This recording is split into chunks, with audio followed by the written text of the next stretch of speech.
umaga po sa bawat isa. Ngayong umaga po ay patuloy po nating simulan ng ating araw ng salita ng Diyos. No? Bago po tayo mag-aral ng salita ng Diyos ay saglit po muna nating awitan ng Panginoon. Sabi po dito, katapatan mo, O Diyos. Awitan po natin ang Panginoon.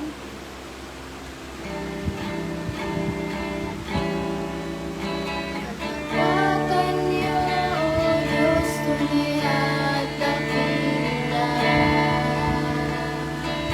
Ang pag-ibig niyo'y wagas at walang kapantay sa aking puso, sa aming buhay. Ang papurit pasambay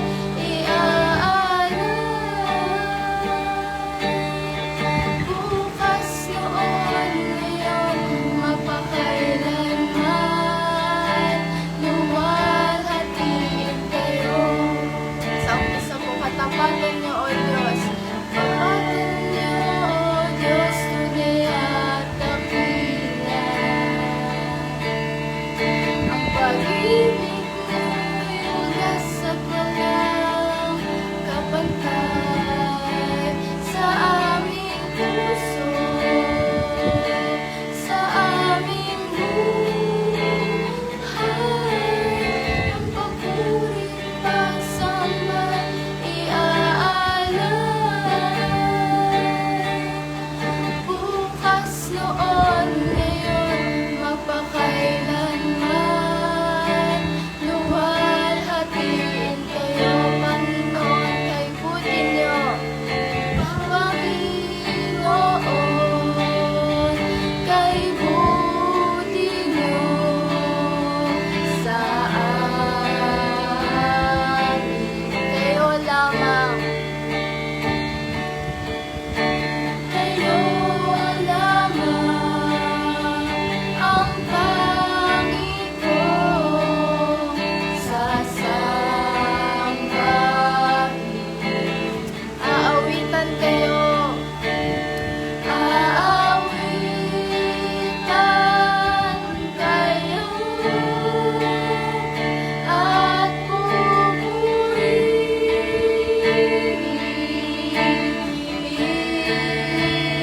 Panginoon,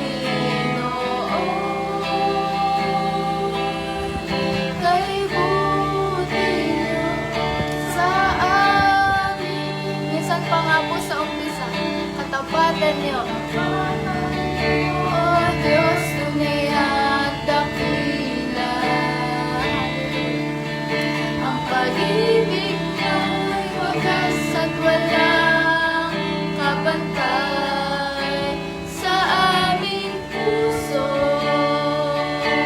sa aming buhay.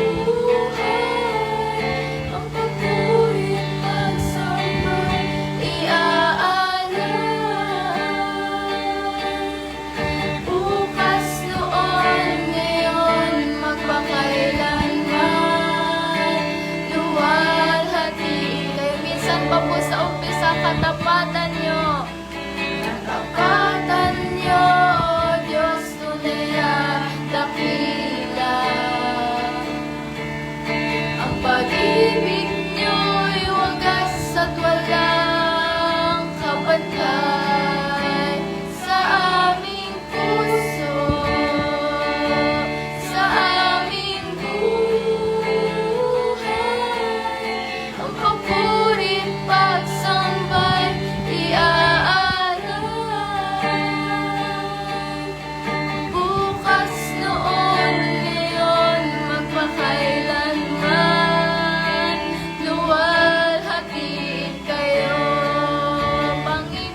Panginoon. Hallelujah. Isa na namang panibagong umaga, Panginoon, ang ibinigay niyo sa amin, O Diyos. Hallelujah. Salamat, Panginoon. Patuloy po namin kayong aawitan at sasambahin, Panginoon. Hallelujah. Salamat po sa mga oras na ito, Panginoon. Kayo po ang patuloy na sumama sa amin sa isang buong araw, Panginoon. Patuloy na tulungan kaming maunawaan ang iyong salita, Panginoon. Maraming salamat, Panginoon. Tinataas po namin kayo sa tanging pangalan ni Jesus. Amen. Narito po ang kanyang anak na magsasalita po para sa inyo. Magayag po ng salita ng Diyos si Sister Paula Bisinio.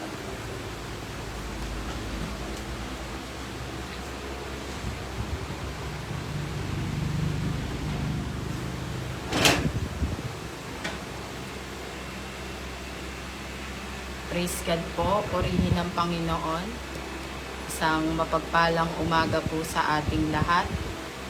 At ako po ay nagagalak, higit po ang Panginoon na makita po ang bawat isa na nilaan po ng oras po na pagising pa lamang po ng bawat isa sa umaga po ay agad na ang salita ng Diyos ang ating pong hinahanap. Kaya purihin po ang Panginoon. Maulan po dito sa amin. Kamusta po ang bawat isa? Parang unang ulan po ito na pagkatapos ng summer. Hindi po ako nagkakamali. Ngayon lang po umulan. Sa wakas, lumamig po. Praise God. Purihin ang Panginoon. Lumamig din at napasarap ang tulog po namin. Kaya salamat sa Panginoon. Pero higit sa lahat, salamat po at ginising tayo ng Panginoon sa umagang po ito. Kaya purihin ng Diyos. Tayo po ay mag-aaral ng salita ng Diyos dito po sa ating morning devotion. At makipagbukasan po kayo sa akin sa aklat po ng Mateo chapter 7 verse 24 hanggang 27. Maikli lamang po itong mga bersikulong ito pero makapangyarihan po ang salita ng Diyos. Marami po tayong matututunan. Ito po yung dalawang uri ng taong nagtayo ng bahay. Pero meron din po akong title na ginawa po dito sa kwento pong ito. Yun po ay Jesus is our foundation of faith. Basahin nga po muna natin sa verse 24 hanggang 27. Sabi po sa verse 24, kaya ang sino mang nakikinig at sumusunod sa aking mga sinasabi ay katulad ng isang matalinong lalaki na nagtayo ng kanyang bahay sa pundasyong bato. 25, nang umulan ng malakas at bumaha at humampas ang malakas na hangin sa bahay, hindi ito nagiba dahil nakatayo ito sa matibay na pundasyon. 26, ngunit ang sino mang nakikinig sa aking mga salita, pero hindi naman ito sinusunod ay parang taong hangal na nagtayo ng kanyang bahay sa buhangin.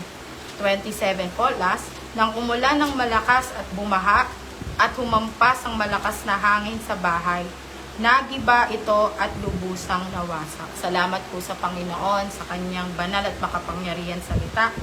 Kung mapapansin po natin dyan sa kwento pong iyan, inahilintulad po ng Panginoon, no, yung pananampalataya natin katulad or yung mga sumusunod sa Panginoon katulad nung dalawang nagtayo ng bahay. Kung mapapansin po natin doon sa verse 24 hanggang 27, may similarity po yung dalawang nagtayo ng bahay. Ano po kaya yung napansin natin? Una po ay yung parehas po silang alam kung ano yung gagamitin, no po, sa pagtatayo ng bahay. Sino po kaya dito marunong magtayo ng bahay? Kasi kami, hindi po kami marunong. Bahay-bahayan lang po yung kaya namin. Mga laruan lang. At yung mga nagtatrabaho po, no, sa mga construction worker o yung mga karpentero po, hindi po ako nagkakamali. Yan po yung mga marurunong magtayo ng bahay. Pero dyan po, yung similarity po nila na marunong po sila o alam nila yung mga equipment, paano magtayo ng bahay, ang pinagkaiba po nila ay meron pong isa na marunong po o alam kung paano itatayo yung bahay ng matibay at matatag. Amen po ba? Saan po pala? Sorry. At kagaya sa ating mga mananampalataya, kung ihalatulad po natin yan sa atin, ay lahat tayo po ay naligtas, no, simula ng sumampalataya tayo kay Jesus. Amen po ba? Yun po yung similarity din, kagaya nung nagtayo ng bahay. Pero kahit na po ay tayo ay nanampalataya sa Panginoon at nakakilala po sa Kanya, hindi po lahat sa atin ay talagang sumusunod, no, sa utos ng Panginoon. Bakit po kaya? Because dahil minsan po yung pananampalataya natin ay hindi naman palaging malakas o matatag. Hindi dahil po sa ayaw po natin. At dahil din po minsan ay mahina po yung pundasyon ng ating pananampalataya. Amen po ba? May mga kahinaan din po tayo minsan. Pero kagaya po sa nabasa natin, may mga benepisyo po yung pagkakaroon ng matibay na pundasyon sa pananampalataya natin kay Jesus. O may naisulat po ako dito, yung benefits of a strong foundation or of strong foundation of faith to Jesus. At kung babasahin po natin sa verse 25, sabi po dyan, nang umulan ng malakas at bumaha at humampas ang malakas na hangin sa bahay, hindi ito nagiba dahil nakatayo ito sa matibay na pundasyon. Ito po daw yung mga nakarinig at sumunod sa salita ng Diyos. Amen? At kung mapapansin po natin dyan, inahintulad po ng Panginoon yung mga taong nakapakinig at sumunod po sa salita ng Diyos ay kagaya po ng isang matalinong tao or wise men.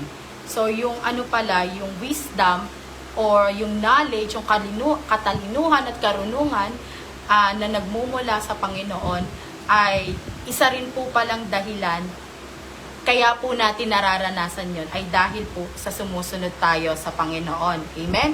So, those who listen and obey the word of God are like the one who built his house upon the rock. So, napansin natin dito, yung matalino daw, or yung wise men daw, ay nagtayo ng bahay gamit po ang bato. Ano po ba sinisimbolo ng bato? Mga kabataan narito, kung alam natin. Ano ba yung sinisimbolo ng bato? Di ba yung bato po ay sinisimbolo siya ng matibay? Amen po ba? Matatag at permanente ba? Pag tinayo mo siya, lalo na yung malalaking bato, hindi po siya ano pa tawag doon? Hindi siya po parang umuuga. Ayon. At yung pundasyon po na yun, kapag yun yung ginamit natin sa bahay, di ba nga po, yung mga hollow blocks, o ngayon, lalo na po sa Manila, makikita nyo lahat halos ng gusali doon ay gawa sa bato. At kung magbibigay lang po ako ng konting kwento, kami po ay nagtatrabaho po sa Metro Manila at halos ang nakikita po namin lahat, wala na pong puno. Halos gusali na lang. Tapos ang tataas po, no? Syempre, kailangan po na kapag walang puno, ay yung bahay ay kailangan po ay may matibay na pundasyon. At yung sa pinapasukan po namin ay prone po sa lindol. Kaya kailangan po, pag nagtayo ka ng isang gusali po doon or ng isang building, ay dapat po matibay yung pundasyon mo. At kung ihahalin tulad din po natin sa nabasa natin, yung matibay na pundasyon po dyan ay sinisimbolo rin po ni Jesus. Amen po. At yung bato na yan, it represent God, our Lord and Savior. At yung kanyang mga salita. Amen po ba? At yung kanyang mga pangako.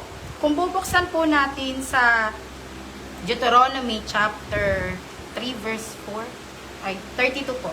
Deuteronomy chapter 32 verse 4.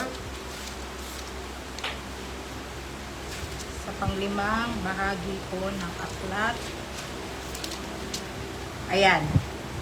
Basahin po natin. Marami pong mga salita po ng Panginoon dito na ginamit po, no, sa paghahalin tulad ang bato po sa kanya. Dahil po sinabi dito, sabi sa verse 4, siya ang bato na kanlungan, matuwid ang lahat ng gawa niya at mapagkakatiwalaan ang lahat ng kanyang pamamaraan. Matapat siyang Diyos at hindi nagkakasala. Amen po. Meron din po, sinabi po yan ni Haring David sa Salmo po. Salmo chapter 18 po. Sorry. Salmo chapter 18 verse 2.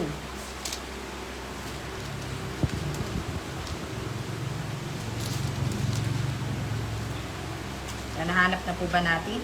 Ayan, sabi po sa verse 2, Panginoon, kayo ang aking matibay na batong kanlungan at pananggalang. Kayo ang aking tagapagligtas na nag-iingat sa akin. Amen. Purihin po ang Panginoon. No? Kagaya rin ng ating mga ninuno, no, ginamit nila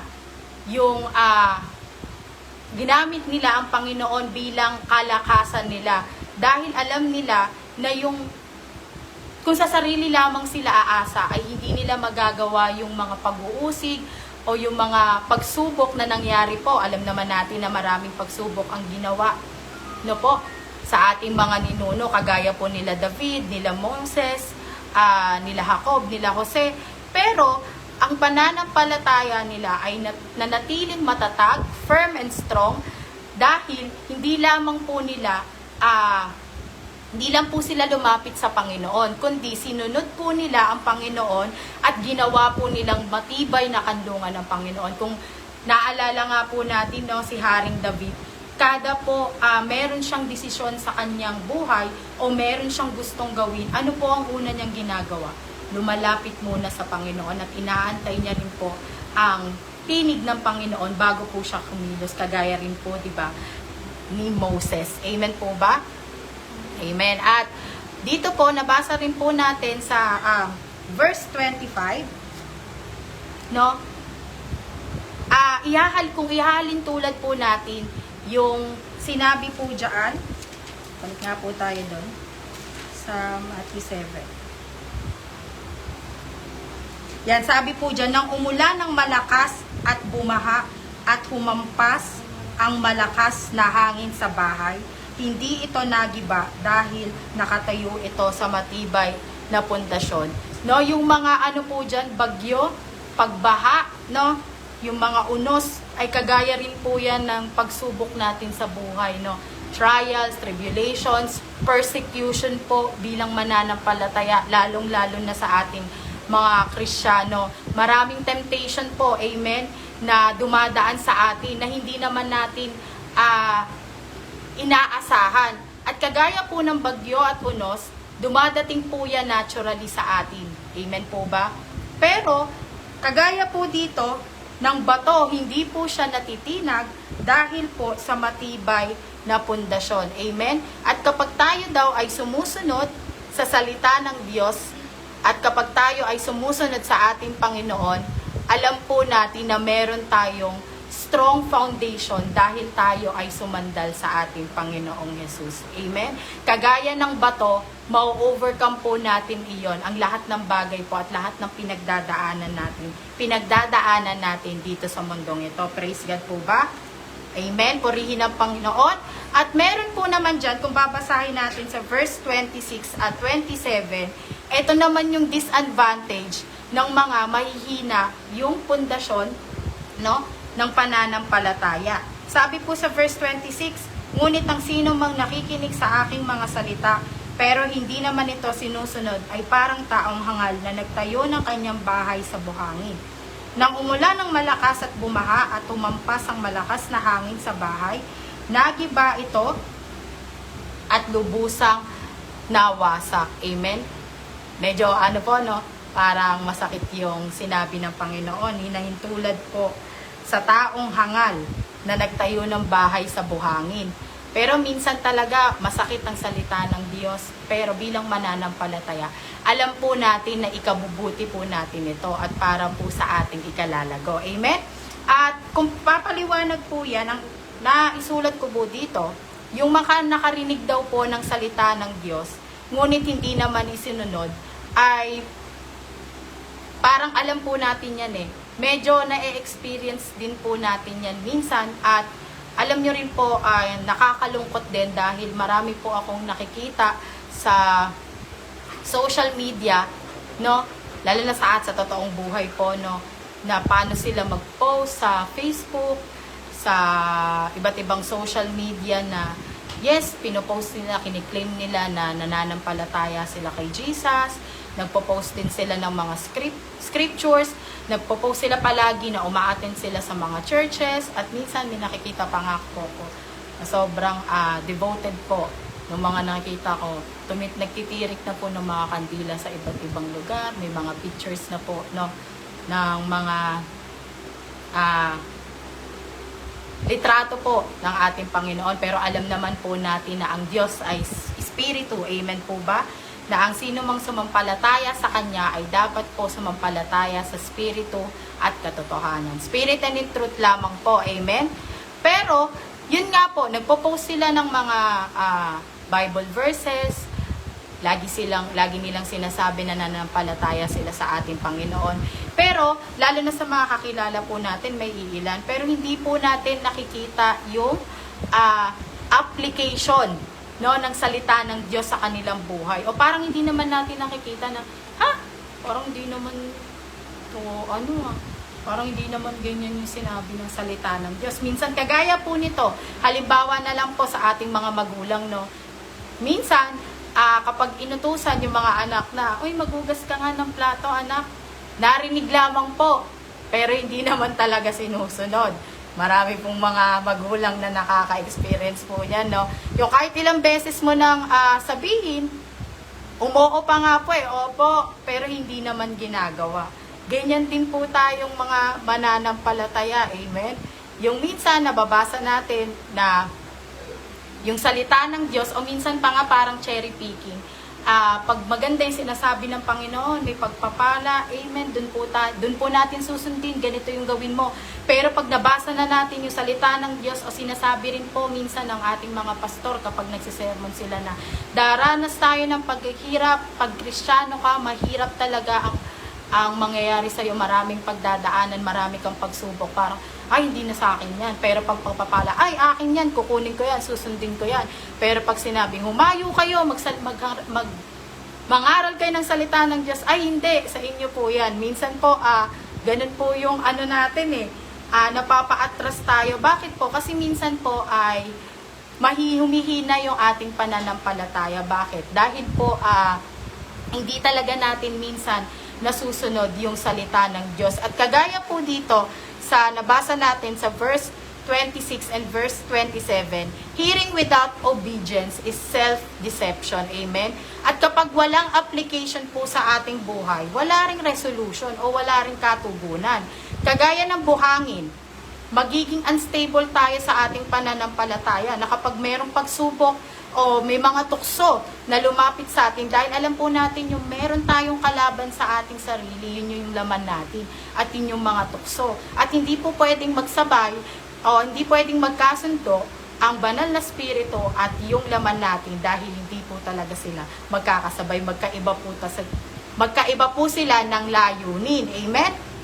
At kagaya po nung buhangin, nire-represent po niya yung unstable foundations of faith. Kagaya po nung nabasa natin, kapag nagtayo ka ng kapag nagtayo ka po ng sandcastle, di ba saglit lang yan ganunin ng bata? Minsan pa nga naiinis tayo kasi ang ganda ng pagtatayo natin, ang ganda ng design ng pagtayo natin doon sa buhangin, pero saglit lang pala siya nawawala. Kagaya rin po yan ng ating pananampalataya kapag hindi tayo sumunod sa Panginoon. Magiging unstable din po at mas nasusunod pa natin yung mga worldly values o layunin dito sa mundong ito at magkakaroon tayo ng lack of knowledge. Pag sinabing lack of knowledge and wisdom, yun yung mga karunungan na nagmumula sa Panginoon. At masakit po talaga, magiging collapse yung ating pananampalataya kapag hindi tayo sumusunod sa Panginoon. At magkakaroon po at magsisimbolize po ito ng spiritual ruin po, loss of hope and faith, at baka po sa huli kapag patuloy na tayo ay nakikinig ng salita ng Diyos pero hindi natin sinusunod, parang lumalabas lang po sa tenga natin, baka yun din po ang dahilan, no, ng paglayo natin sa Panginoon. Amen po ba? Pero ang Diyos po natin, no, ay tapat at mahabagin. Amen po ba? Minsan ang faith natin, kagaya rin po tayo ng nagtayo doon sa buhangin. Unstable because of our situation, yung mga nararanasan natin, maraming pagsubok. Bakit ang daming bills? Simula nung naging Christian ako, bakit ang dami kong pagsubok? Ba't parang lalong naghirap? Bakit ganito yung nangyayari sa atin? minsan bumabagsak tayo dahil doon sa kaisipan natin. Pero salamat sa Panginoon, may Diyos na makapangyarihan na kaya rin pong magtayo muli ng bahay ng ating pananampalataya. Amen?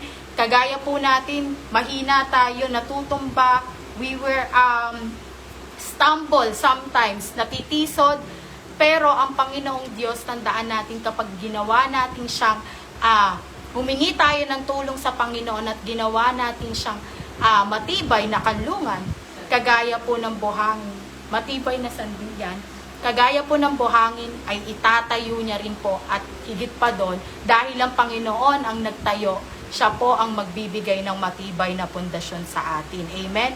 Yun po ay kapag tayo ay lumapit at nagpakababa po sa Kanya. At aaminin po natin, kagaya po ng isang taong nagpapakumbaba sa Diyos, umaamin ng pagkukulang natin sa Kanya. At kapag tayo po ay genuinely lumalapit sa Kanya at umaamin po ng ating pagkukulang, na minsan hindi po natin nasusunod ang salita ng Diyos o ang Kanyang mga utos. At sabi nga po ng aming pastora, ano lamang po ba ang hindi kaya ng Panginoon? Ayun ay tiisin ng Kanyang mga anak kapag lumalapit po sa Kanya. Amen? At kung babasahin nga po natin sa Mateo chapter 5 verse 1, sabi doon, "Blessed are those who are poor in spirit because they are inherited the kingdom of God." Amen? At kapag tayo daw ay nagpakumbaba at lumapit sa Panginoon, alam po natin na ang ibig pong sabihin dyan na inherited the kingdom of God ay mapapasama tayo sa kaharian ng Diyos. Amen? At purihin po ang Panginoon. Patapos na po tayo. Konti na lamang po. At ano po ba yung matututunan din natin dito sa kwento pong ito? Na magpatuloy po tayo kahit mahirap. Amen? Kahit bumabagsak at nagkakamali tayo kagaya ng buhangin, alam po natin na magiging matibay din ang ating pundasyon kapag tayo po ay lumapit sa Panginoon. Manatili lamang tayo sa Panginoon because the one who stands firm will be saved. Amen? Sabi nga po sa salita ng Diyos, ang mananatili hanggang wakas ang siyang maliligtas. Amen po ba? And let Jesus be the center of our lives. Dahil kapag tayo ay nasa Panginoon, who can be against us? Walang kahit anumang pagsubok, unos, o mga tukso ang makakapag-bagsak sa atin dahil ginawa nating matibay na pundasyon ang ating Panginoong Yesus. Kaya purihin po ang Panginoon. Tapos na po tayo. Salamat po sa Panginoon. Bago po ang lahat, tayo po ay saglit na manalangin. Magpasalamat po tayo sa Panginoon. Hallelujah, Jesus. Hallelujah, Holy Spirit. Panginoon, salamat po, O Diyos. Dakila kayo, tapat kayo, Panginoon. Mga baging po kayo, Panginoon. Tapat kayo po, Panginoon, palagi sa inyong mga salita. Noon pa man hanggang ngayon at kailanman, Panginoon, ang mga salita nyo, Panginoon, ang nagbibigay sa amin kalakasan, Panginoon. Kaya salamat po, O Diyos. Patawarin niyo po kami, Panginoon, dahil minsan po, Panginoon, minsan hindi namin nasusunod ang inyong mga salita, Panginoon. Nauuna po yung mga makalaman namin pagnanasa, yung takot namin, Panginoon, na baka, Panginoon, kapag sinunod namin, Panginoon, yung mga salita niyo, Panginoon, ay baka lalo pa kami, Panginoon, manghina. Pero salamat po, Panginoon, dahil sa inyo, Panginoon. Dahil lamang po sa inyo, dakilang Diyos, kaya kami, Panginoon, nagkakaroon ng kalakasan, Panginoon. Kaya kami patuloy na, Panginoon, nakalalapit po sa inyo, Panginoon. Dahil kayo, Panginoon, na nagbibigay sa amin, Panginoon. Linaw, Panginoon, ang mga salita nyo, Panginoon, ang nagbibigay matibay, Panginoon, na pundasyon sa aming pananampalataya, na kahit minsan, Panginoon, hindi kayo nagkukulang, Panginoon, at minsan hindi nagkakamali ang inyong mga salita. Dahil alam po namin, Panginoon, ang mga salita nyo po, Panginoon, ay palagi po, Panginoon, dadaan, Panginoon, lalakad kami, Panginoon, at yung mga salita nyo, Panginoon, ay magdadala sa amin patungo po sa inyo, Panginoon. Patungo po, Panginoon, sa buhay na walang hanggan. Kaya salamat po, Panginoon. Muli, inihiling po namin, Panginoon, na ingatan niyo po yung mga kapatid namin, O Diyos, sa kanilang pagpasok, Panginoon, kung meron man po, Panginoon, yung mga kapatid namin na nanonood online, Panginoon, kung meron man, Panginoon, na nanghihina, Panginoon, sa kanilang pananampalataya, Panginoon, kayo po ang magpalakas sa bawat isa, O Diyos. Kayo po ang pumatagpo sa bawat isa. Hawakan niyo po, Panginoon, ang kanila pong mga kamay, Panginoon. Dahil alam po namin, Panginoon, na wala kami, Panginoon, ibang mahihingan ng tulong, Panginoon, kundi kayo lamang po, dakilang Diyos. Kaya salamat po, Panginoon. Muli, kami po, Panginoon, ay nagpapasalamat sa inyo, Panginoon. Pinupuri namin kayo, Panginoon. Sinasamba, Panginoon. Dinadakila po at itinataas sa aming buhay. Maraming salamat po, Ama. Ito po ang aming dalangin sa matamis na pangalan ni Jesus. Amen. Salamat po sa Panginoon. Purihin ang Panginoong Diyos. Tapos na po tayo. At marahil po ay maraming naghahanap kung bakit po wala po ang aming pastor, Pastor Lem. Dahil po ay nasa biyahe pa lamang po sila po. Galing po silang Talim.